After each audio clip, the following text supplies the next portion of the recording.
We need to ramp up efficiency, wind, and solar that are all economically sustainable and create clean and safe jobs for our generation. Well, you're not going to get any argument from me about the need to create clean energy jobs. I think this is going to be the driver of our economy over the long term.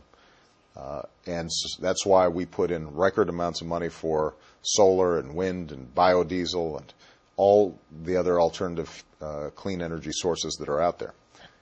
In the meantime, though, unfortunately, no matter how fast we ramp up those energy sources, we're still going to have enormous energy needs that will be unmet by alternative energy. And the question then is, where will that come from?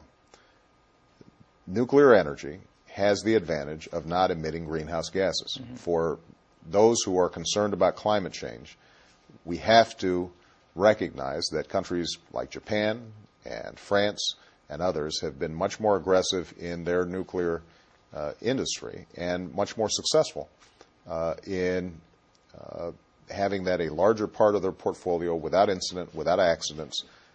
We're mindful of the concerns about storage of spent fuel and concerns about security, but we still think it's the right thing to do if we're serious about dealing with climate change. With respect to clean coal technology, it is not possible at this point to completely eliminate coal from the menu of our energy options.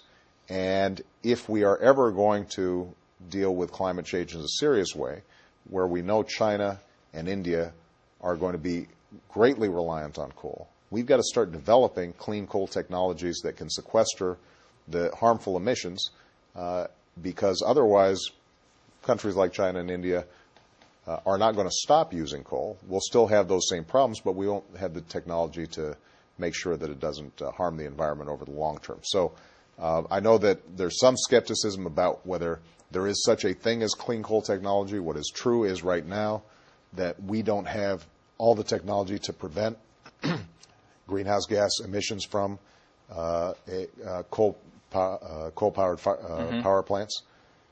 But the technology is close, and it makes sense for us to make that investment now, not only because it will be good for America, but it will also ultimately be good internationally. We can license and export that technology in ways that help other countries use a better form of energy that's going to be helpful to the climate change issue. Mr. President, I think we're out of time, but I know a lot of people really enjoyed the opportunity to ask questions of you in this way and would love to do this again with you sometime. You know, this was terrific, and I just want to thank everybody who submitted questions, whether via email or over the Internet, and I hope we get a chance to do this on a more regular basis because it gives me great access to all the people out there with wonderful ideas. And even if you didn't make your question, even if it wasn't on this show, we appreciate your submission, and hopefully we'll catch you next time.